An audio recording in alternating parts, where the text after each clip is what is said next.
When I finally hit the six-figure mark, I thought my parents would be proud. I wanted to tell them how far I'd come, how the years of late nights, missed birthdays, and takeout dinners at my desk finally paid off. I imagined my dad smiling, my mom bragging to her friends. But when they found out, that's not what happened. It started with an innocent family dinner. I'd driven home for my mom's birthday, bought her a small gold bracelet, and brought wine. My brother Dean was there too, as usual, sitting on the couch doing nothing. When I mentioned getting a bonus at work, he asked, "How much do you even make now?" I laughed it off, but my dad pressed. I didn't want to lie, so I said it, around 100,000. The room went silent. For a second, I thought maybe they were shocked or proud. But then my mom said, "So, you're rich now? You can help us more." Dean smirked and said, "You could split that with the family. It's not like you have kids or a husband." My stomach twisted. It wasn't a joke. By the next morning, my mom brought up the topic again, this time serious. She said things were tight, that it was only fair I gave back. My dad said they'd decided I should start sending them half of my income every month, until things got better. I thought I misheard him. Half. That wasn't helping. That was control. I tried explaining my bills, my rent, the student loans I was still paying off. My mom waved her hand and said, "You've always been selfish, Maya. We raised you, we deserve something back." I felt my chest tighten. All those years of helping with groceries, sending money for repairs, covering Dean's traffic fines. Apparently, none of that counted. When I refused, they turned cold. My dad told me I owed them everything. Dean joked that maybe he should just move in with me since I had so much. The next few days, I got texts saying how disappointed they were, how family sticks together. It wasn't family, it was guilt dressed up as love. I drove back to Austin with a heavy heart. I kept replaying their words in my head. I'd thought my hard work would bring us closer, but all it did was show me how conditional their love really was. They didn't care about me, they cared about what I could give them. That night, sitting alone in my apartment, I stared at my computer screen, the glow reflecting off my tears. I'd worked for every cent of that money. No one had helped me through the sleepless nights or the rejection emails or the panic attacks. And now that I'd finally built something, the people I loved most wanted to tear it apart. That was the moment I realized, success means nothing when the people around you only see dollar signs. Growing up in a small town in Texas, life was never easy for me. My parents, Leonard and Patricia, were strict and old-fashioned. They always believed that family came before everything.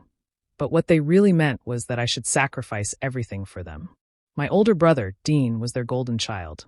He could do no wrong, even when he dropped out of college, quit job after job, and spent most of his time drinking with friends.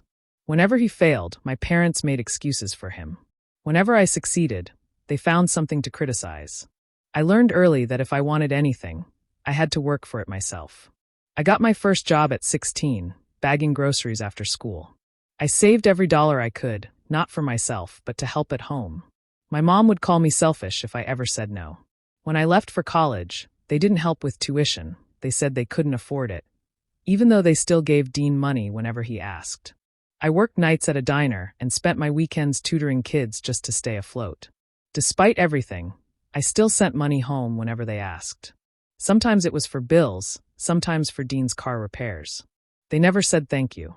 They just complained it wasn't enough, or that I was forgetting where I came from. I used to cry some nights, wondering why my love and effort were never enough to earn their approval. Still, I kept pushing forward. I told myself that once I graduated and got a good job, things would finally change. After years of hard work, I landed a position at a tech company in Austin. It was everything I had dreamed of: good pay, stability, and a chance to finally build my own life. I called my parents with the news, expecting them to be proud. My mom's response was flat. "That's nice, but don't forget to help your brother while you're out there." My dad only said, "Just remember who raised you." I swallowed my disappointment and told myself maybe they just didn't know how to show emotion. When I moved to Austin, I worked long hours and started saving properly for the first time in my life. I even thought about buying a small home one day. But deep down, I still carried the hope that my success would make them see me differently. I wanted to believe they'd finally treat me as an equal, not just the daughter who was supposed to fix everyone's problems. Every time I sent money or visited, I waited for some small sign of appreciation. It never came. Instead, they would bring up Dean, how he was trying, and how I should support him more because he's family. It hurt to realize that no matter what I achieved, I would always be the one expected to give and never the one to be cared for. That Thanksgiving started out normal, or at least as normal as it could with my family. I had taken a few days off work to drive down to my parents' house. I brought a few gifts and even bought a turkey on my way there because I knew they wouldn't bother. I tried to keep things peaceful, even though I always left those visits feeling drained. My cousin Amanda came too. She's always been nice to me, but she talks too much. Over dinner, she mentioned seeing my name pop up on LinkedIn. She laughed and said, "Maya, I saw your company's profile. Wow, that's one of those big firms, right? They must pay well." I froze for a second, pretending to smile, but it was too late. My mom looked up immediately, her fork still in her hand. Dean's eyes narrowed like he'd just found something valuable. I tried to change the subject, but the questions started coming. "What do you do there? How much do they pay?" I gave vague answers, saying I worked in software and was comfortable. Dean smirked and said, "Comfortable? That sounds like rich." My dad laughed like it was a joke, but his eyes were fixed on me, serious and calculating. That night, the atmosphere in the house changed. My parents suddenly became overly polite, asking questions about my apartment, my car, my savings. I knew that tone, the one they used before asking for something. I tried to brush it off and went to bed early, but the next morning my mom came into my room before I even got up. She sat at the edge of the bed and said, "I just don't understand why you didn't tell us you're making that much money." I was half asleep and confused. She went on, saying how she and Dad had been struggling and how Dean was trying to get back on his feet. I told her gently that I worked hard for what I earned and had bills and goals of my own. That's when she snapped.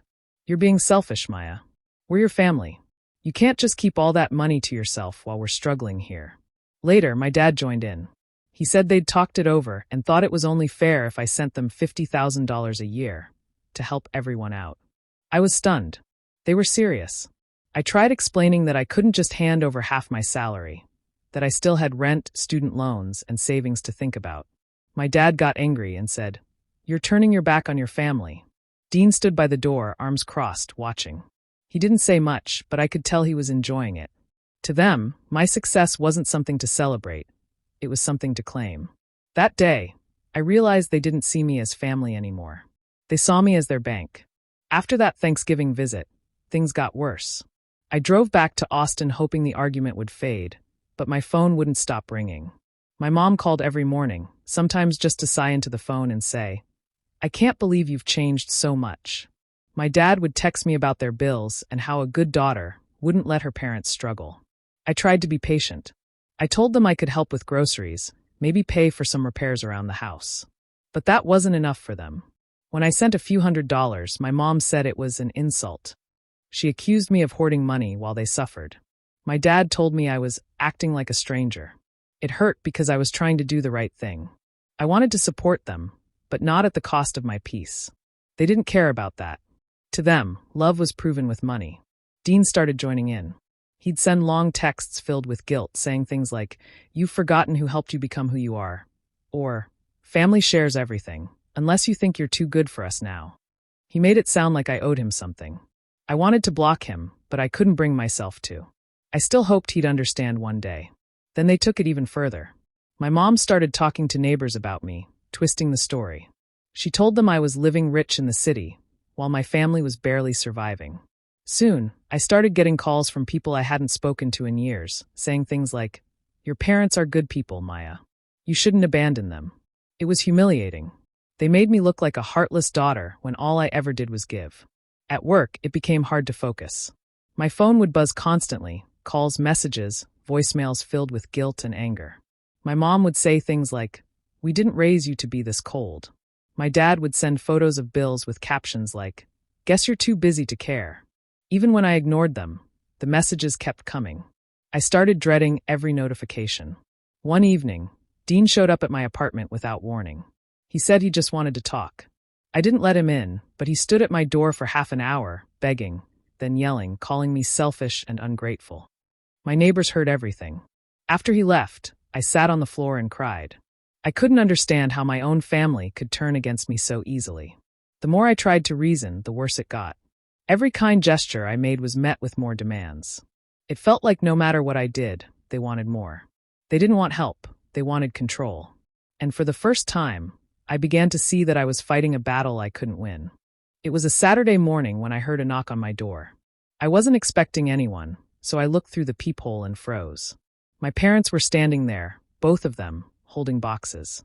My heart dropped. I opened the door slowly, confused. My mom smiled like everything was normal and said, "Surprise! We thought we'd come stay with you for a while." I asked what she meant by a while, and my dad walked past me without waiting for an answer. He started setting the boxes by the couch. "Just until we get back on our feet," he said. My stomach turned. They hadn't called, texted, or asked. They just showed up. I tried to stay calm and told them I didn't have space. My apartment was small, just one bedroom and a tiny living area. My mom waved her hand and said, "We'll manage. Family makes it work." I told her I wasn't comfortable with them staying. That's when everything changed. My dad's face hardened. He said, "After everything we did for you, you're really going to say that?" They sat down like they already lived there. My mom started talking about rearranging the furniture, saying she could sleep on the couch and Dad could take my bed, until they saved up. I felt my throat tighten. I told them this wasn't going to work, that I needed them to leave. My mom acted shocked. "You're really kicking your own parents out?" she said loudly, like she wanted the neighbors to hear. Then my dad snapped. He called me ungrateful, said I had forgotten where I came from. He accused me of being selfish and heartless, throwing words that cut deep. I tried to reason, but they weren't listening. My dad went to the closet, grabbed an old box of my things, photos, school trophies, little memories, and threw them in the trash bin by the door. "If you don't care about family, you don't deserve this family's memories," he shouted. I just stood there frozen, watching him throw away my childhood like it meant nothing broke something inside me. My mom started crying, calling me cold, saying she couldn't believe I'd turned out this way. Dean wasn't there, but I could feel his influence behind their actions. It all made sense. They didn't come to see me. They came for what I could give them. After an hour of yelling and guilt, I finally asked them to leave. My dad refused, saying, "You owe us this. You wouldn't even have this apartment if it wasn't for us." I realized in that moment there was no point arguing anymore. I walked to my room, locked the door, and sat on the floor in silence. I could hear them still shouting in the living room. That night, I lay awake, staring at the ceiling. Every memory I had of love from them felt fake. They didn't care about me. They cared about access to my home, my money, my peace. And for the first time in my life, I knew something inside me had completely broken. After that day, things only got worse. My parents didn't just leave quietly. They made sure to make my life miserable before they did. They told everyone in the family that I had kicked them out. Dean called me every day, cursing, threatening, and saying I'd regret everything. My mom left long voice messages, crying, saying she didn't raise me to be so cruel. It became too much.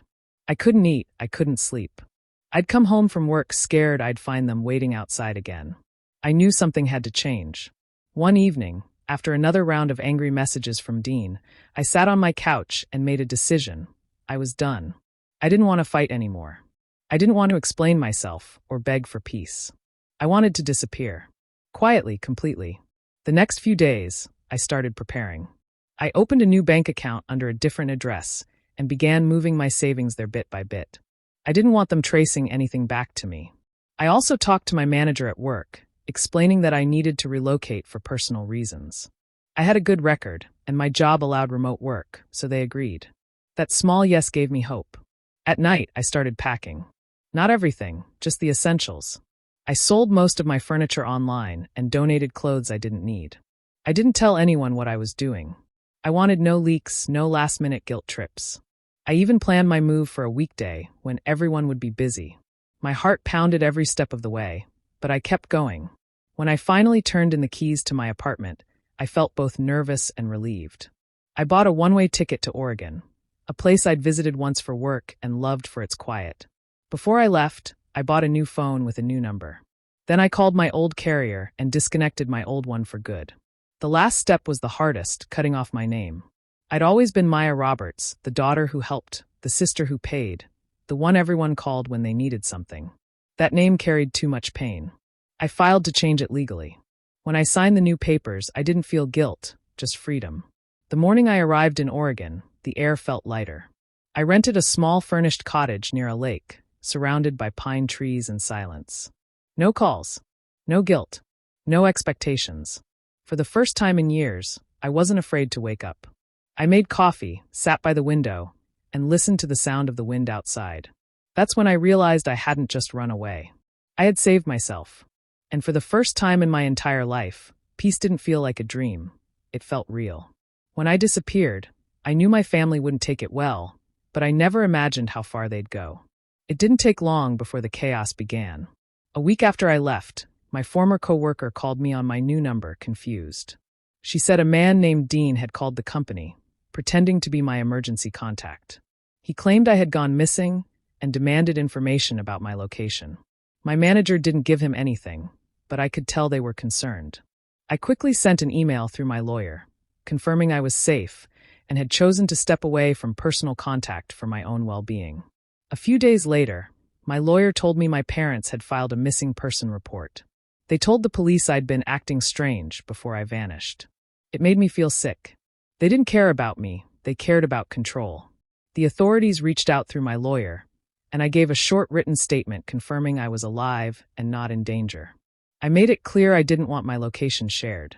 After that, the case was closed. But they didn't stop. Since they couldn't reach me directly, they turned to everyone around me. Old neighbors, cousins, even some college friends. They called and messaged them, saying I'd gone off the rails. My mom told people I'd lost my mind from work stress. My dad told others I'd run away with some man and didn't want anyone to know. It was humiliating, even though I wasn't there to hear it firsthand. One of my childhood friends texted me after hearing the gossip. She said my mom was telling people I was in therapy for anger issues and that I'd cut everyone off because I was ashamed. I laughed bitterly. It was unbelievable how easily they twisted everything. Instead of facing their own behavior, they painted me as the villain. Dean was the worst of them. He made fake posts online, pretending to be concerned about my disappearance, trying to get sympathy from people. I didn't respond, of course. I stayed quiet. I knew any sign of communication would pull me back into their drama. It wasn't easy, though. Some nights I lay awake wondering if disappearing had been too harsh. But then I remembered the shouting, the manipulation, the way my dad threw my childhood memories in the trash. And I knew I'd made the right choice. After a few months, their attempts slowed down. My lawyer handled everything that came my way. I stayed focused on work, keeping my circle small. Occasionally, I'd get a new email or message from an unknown number. Always them. Always some version of guilt or fake concern. I never replied. I let silence be my answer. It hurt to know my own family was spreading lies about me. But I realized something important. Their words no longer had power. They could say whatever they wanted. It didn't change the truth. I was safe, free, and finally in control of my own story. Life in Oregon felt like stepping into another world. The lake house I rented was small, but it was perfect for me. The first morning I woke up there, I sat by the window with a cup of coffee and watched the water move softly in the breeze. For the first time in years, I felt calm. No phone buzzing. No guilt-filled messages. No one demanding anything from me. Just peace. I went by my new name now, Claire Monroe. It felt strange at first, like wearing someone else's clothes, but soon it became natural. It was a fresh start, a way to leave all the noise behind. I set up my workspace by the window, where sunlight filled the room every morning. I worked quietly, meeting deadlines, taking calls, and doing what I loved without any drama hanging over my head. My job didn't just continue, it thrived. Working remotely gave me time to focus better, and I started taking on more responsibilities. My manager noticed my improvement, and within a few months, I got another promotion. This time, I didn't celebrate with anyone but myself. I bought a small plant for my desk and smiled. It felt good to succeed without needing anyone's approval. After settling in, I started therapy. At first, I didn't even know where to begin. When the therapist asked me to describe my family, I found myself crying before I could even form words. Years of emotional weight came pouring out. The guilt, the fear, the endless pressure to please everyone but myself. Week by week, I began to understand that love wasn't supposed to hurt like that. I learned what boundaries really meant. Saying no didn't make me selfish, it made me free. Slowly, I started building a new life. The town near the lake was small but friendly. I met my neighbor, a retired teacher named June, who always waved from her porch and brought me fresh muffins on weekends. There was also Noah, who ran the small bookstore in town. He'd recommend me new novels every time I visited, and we'd talk for hours about stories and life. None of them knew my past. To them, I was just Claire, quiet, kind, and independent. It was refreshing to be seen for who I was, not for what I could give. Financially, I was finally in control. Every dollar I earned stayed mine. I saved more, invested carefully, and even started a small fund for myself. Not out of fear, but for security. My money no longer carried guilt, it carried freedom. Every evening, I'd take a walk by the lake, watching the reflection of the sunset on the water. I often thought about everything I'd lost, and everything I'd gained. I had peace, privacy, and the space to breathe. For once in my life, I wasn't living to please others.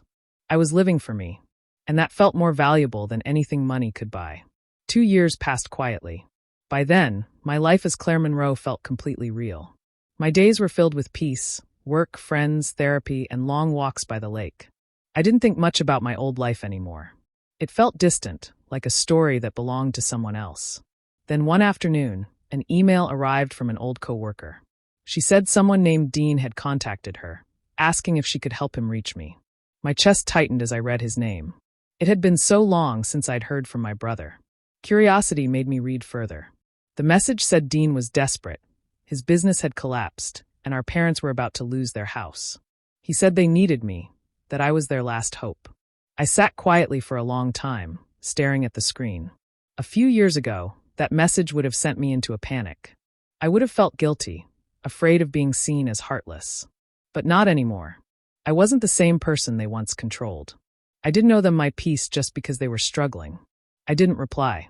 Instead, I spent the evening thinking, not with anger, but with clarity.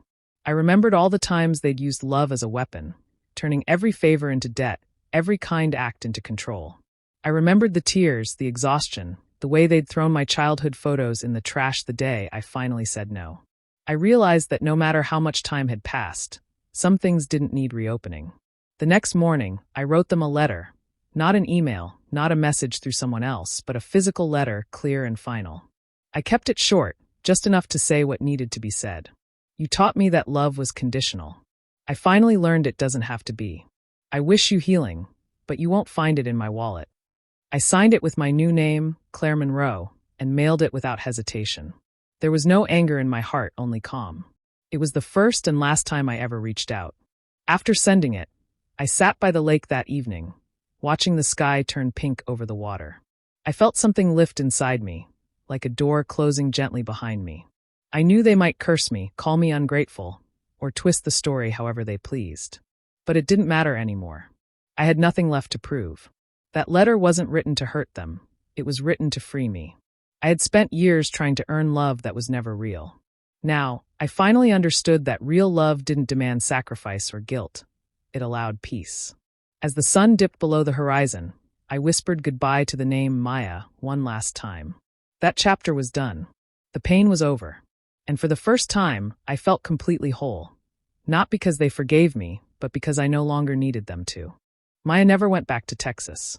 She never checked her old social media, never searched for their names again. She didn't need to. That part of her life had ended, and she had no desire to reopen the door. Her revenge didn't come from shouting, exposing, or fighting. It came from peace. The peace they thought she would never find without them. Every morning, she woke up to the sound of birds and the calm waves brushing against the shore. She would make her coffee, sit by the window, and look out at the lake. That view reminded her how far she had come, not just in miles, but in spirit. It was the life she built from the ruins of manipulation and guilt. The kind of life they had mocked her for dreaming about. Now it was hers alone. Her work continued to thrive. She became a respected engineer, quietly earning more than she ever had before. Yet this time, money didn't feel like a burden or a secret. It was simply a reward for her effort, something she could finally enjoy without fear of being drained by someone else's demands. She donated to causes she cared about, helped people who truly needed it, and still lived modestly. Sometimes, when she sat by the lake at sunset, her thoughts drifted back to her family. Not with anger, but with a quiet understanding. They had tried to make her believe she couldn't exist without them, that love meant obedience and money meant duty. But she had proven them wrong simply by living freely. That was her revenge, existing fully, peacefully, and beyond their reach. She no longer needed to justify herself to anyone. Her success, her happiness, her calm, All of it was built by her for her. The same people who once tried to control her now had to live with the fact that they could no longer touch her. They had lost access to her mind, her time, and her heart. Maya sometimes whispered to herself, "You disappeared to find yourself, and you did." It wasn't a boast, it was a truth she had earned through pain, courage, and patience. She didn't wish harm on her family, but she knew they would always wonder what became of her. That mystery was enough. They would never understand how peaceful her life had become, how strong she had grown in the silence they left behind. In a world where revenge often means destruction, Maya found hers in rebuilding. She didn't ruin their lives, she simply refused to let them ruin hers. She healed, she thrived, and she stayed hidden in plain sight, a living reminder that sometimes the strongest revenge isn't payback. It's vanishing so completely that those who tried to break you never find your light again. And every sunrise over that lake reminded her. Her peace was her power, and her silence was her victory.